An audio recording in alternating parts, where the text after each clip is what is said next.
kembali pada pertemuan ke-15 ini, di mana ini merupakan pertemuan terakhir dari materi solfeggio, dan pada materi terakhir ini tentunya kita akan membahas tentang sub materi progresi akord. Sebelumnya kita telah belajar tentang atau memasuki materi harmoni, di mana harmoni kita bagi tiga, yaitu interval sebagai dasar dalam membangun sebuah akord. Kemudian terbentuknya sebuah akord itu membentuk sebuah kualitas atau bunyi yang keluar, nuansa bunyi yang diciptakan dari setiap akord tersebut. Selanjutnya adalah bagaimana kita akord tersebut bergerak secara horizontal sehingga terhubung antara akord yang satu dengan yang lainnya menjadi satu bentuk musik yang lebih kompleks atau menjadi utuh, menjadi sebuah musik yang sempurna. Jadi kalau kita berbicara progresi, artinya perjalanan. Progresi itu adalah pergerakan atau perjalanan, progres. Jadi progresi akord itu pastinya akan bergerak ya sesuai dengan melodi yang diinginkan. Jadi mulai dari awal hingga akhir itu tentunya pasti ada progresi dari sebuah akord yang meskipun akord tersebut tidak dimainkan secara bersamaan, namun ketika kita lihat antara melodi yang satu dan yang lainnya saling berkaitan, itu akan membentuk suatu perjalanan akord yang tanpa disengaja membentuk beberapa susunan nada, 3 atau lebih, yang tentunya dari nada tersebut muncullah sebuah kualitas akord. Pertemuan sebelumnya kita sudah membahas tentang kualitas akord tersebut, sehingga dalam perjalanan akord ini kita akan harus dalam ilmu solfeggio itu kita harus dapat merasakan bahwa kemana perjalanan atau pergerakan atau progresi akord tersebut terjadi. Tentunya dimulai dengan bagaimana progresi akord yang sangat mendasar, yaitu dari akord 1, akord 2, akord 3, akord 4, akord 5, akord 6, akord 7, dan akord kembali ke akord 1. Ada progresi akord yang memang secara umum kita ketahui, yang pada umumnya pada lagu-lagu itu tentunya sudah dikenal, yaitu akord 1, 4, 5. 1, 4, 5 artinya akord 1 itu adalah akord tonika, ya, kemudian masuk pada akord 4 sub dominan, akord 5 akord dominan, dan kembali ke 1 akord tonika kembali. Dengan kata lain, akord 1, akord 4, akord 5, kembali ke akord 1. Jadi 1, 4, 5, 1. Itu adalah perjalanan akord yang sangat sederhana. Namun selain itu, banyak juga komponis-komponis atau pencipta-pencipta karya musik, ya, baik lagu atau musik instrumental, itu membuat progresi akord yang mungkin agak berbeda. Misalnya dari akord 1 dia ke akord 2, kemudian di akord 5, kemudian 1 kembali. Itu sebenarnya merupakan bagian daripada progresi akord yang sangat sederhana. Ada juga yang mulai dari akord 1 langsung masuk ke akord 6, kemudian kedua 5, kembali 1. Jadi 1, 4, 5, 1, 1, 2, 5, 1, 1, 6, 4, 5, sorry saya belum mainkan. Akord 1, akord 6, 4, 5. Ada juga yang agak ekstrim sedikit atau agak tidak sesuai dengan progresi chord yang konvensional, di mana dari akord 1 kemudian dia langsung masuk ke akord C, D, E, akord 3. Dia langsung masuk akord 3, akord keempat, kemudian kelima. Itu berbagai variasi-variasi akord, ya, di mana tonika itu dimulai dari akord mayor. Sekarang kita harus bisa rasakan bahwa ini satu, ya. Ketika dia kelas keempat, itu terasa betul bahwa bagaimana akor satu itu menuju keempat itu terasa betul bagaimana dia betul-betul keluar dari ruangnya, ya. Kita harus bisa rasakan bahwa akor satu keempat itu terasa sekali, kalau keempat itu benar-benar keluar dari ruangnya.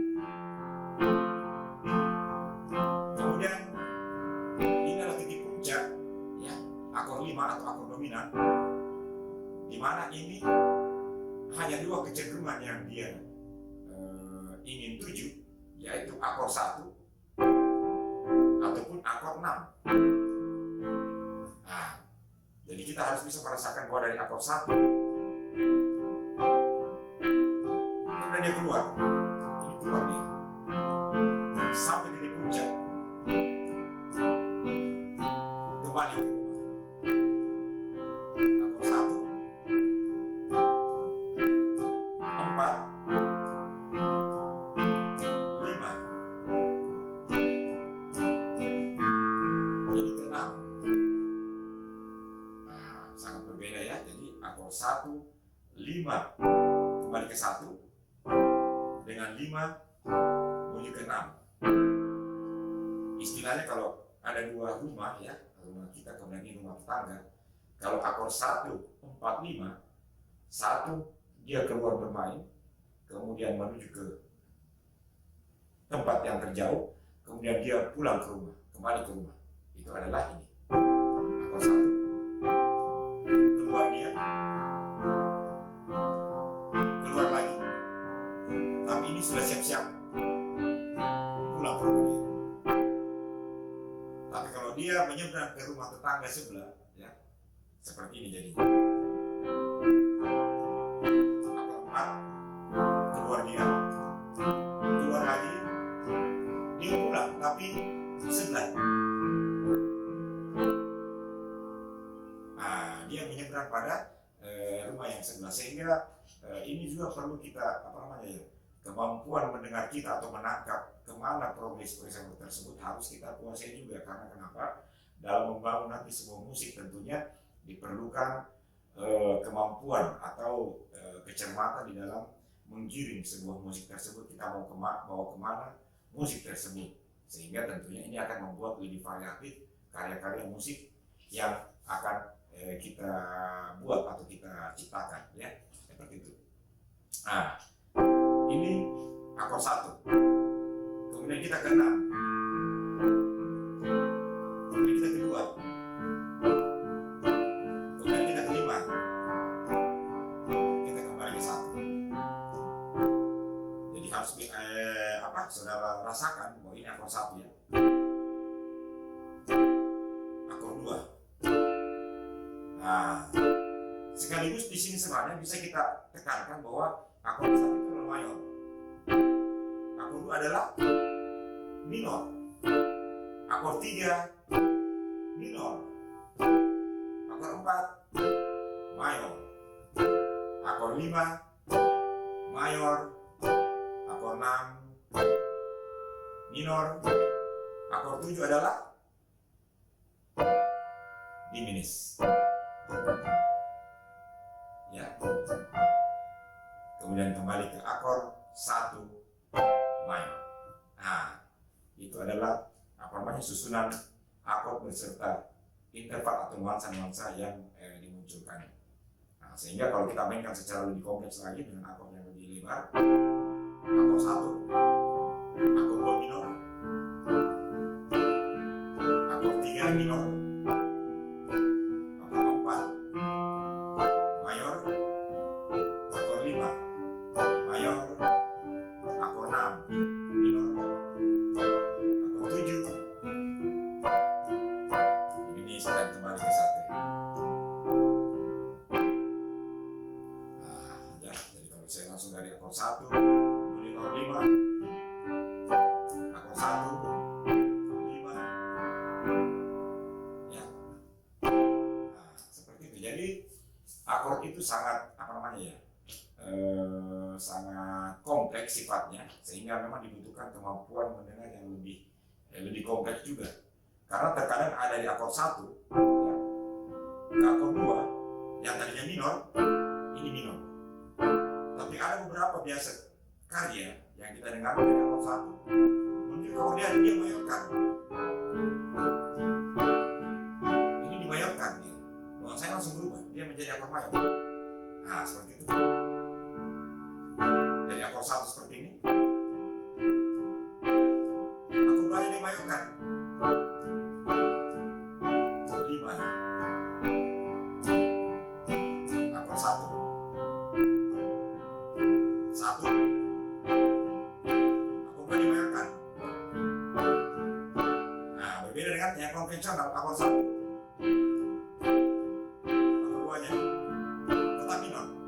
Ada yang mainkan, nah itu harus kita pahami. Itu bukan suatu kesalahan, tapi itu merupakan sebuah variasi yang tentunya kita harus tahu juga, sehingga ketika menjadi referensi buat kita ketika kita mau menciptakan sebuah musik. Bisa saja kita mainkan atau kita menciptakan porsi akornya kurang lebih sama, akor 1 kemudian dia masuk akor mayor. Nah seperti itu. Nah ada juga yang dari akor 1 ya, dia beranjak ke akor 3 yang harusnya minor, tapi dimayorkan sama dia 1. Terus nah keempat, nah kembali ke 1. Jadi dari akor 1 masuk ke apa namanya 3 mayor, terus keempat, kelima, kembali ke 1. Nah itu semua adalah berbagai variasi-variasi tentunya yang merupakan pengembangan dari sebuah progresi akor, dan tentunya tetap kita harus pelajari, kita pahami, karena perkembangan musik itu memang tidak akan mungkin berhenti.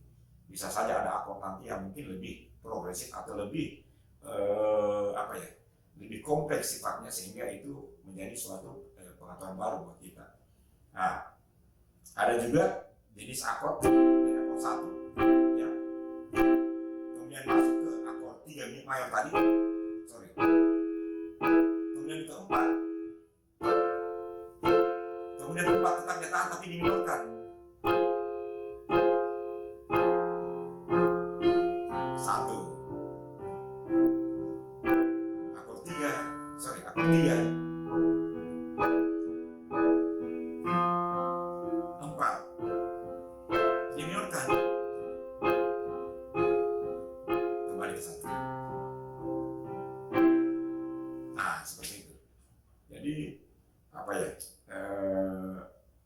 saya ingin mengatakan bahwa kepekaan di dalam menyimpan memori terkait dengan akord ini atau progresi akord ini harus kita dalami secara terus-menerus, sehingga di dalam pengembangan musik nantinya itu kita akan memiliki influence yang bisa membuat bagaimana musik-musik kita nanti akan lahir secara lebih variatif juga dan lebih berkembang tentunya dengan progresi tersebut ya. Saya ulang satu kali lagi ya sebagai contoh terakhir. Jadi kita harus pahami akor ini akor 1, konsekuensi nanti 2, terus akor 5, akor 1, akor 1, 4 tentunya ini terasa betul, dia harus keluar jauh, kembali ke 1, 4 jauh, kelima 6 minor tentunya 1, 2 tapi mayor, 5 kembali 1,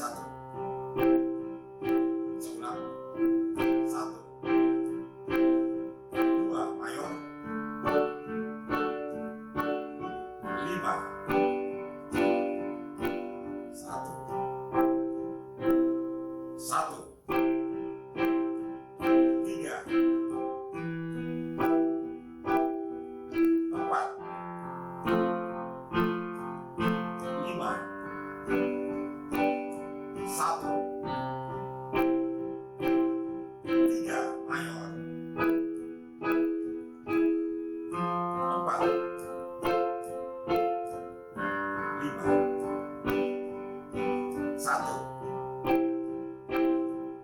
empat, sorry, tiga, mayor, empat, minor, satu.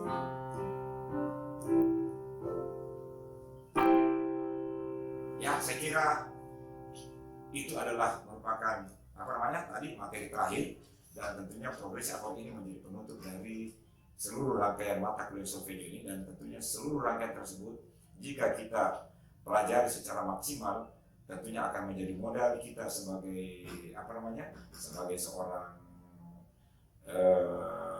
seniman yang akademisi, ya. Tentunya sangat dibutuhkan kemampuan dasar musikal ini, karena solfeggio merupakan pengetahuan dasar musikal yang tentunya menjadi dasar kemana nanti kita mau menuju untuk mengembangkan musikalitas kita itu. Tentunya dengan kemampuan atau dasar solfeggio yang kuat itu akan lebih fleksibel dan akan bisa berkembang secara lebih maksimal lagi. Ya, semoga dalam pembelajaran berikutnya kita bisa bertemu kembali dan sukses dan tetap belajar. Sekian, terima kasih. Wassalamualaikum.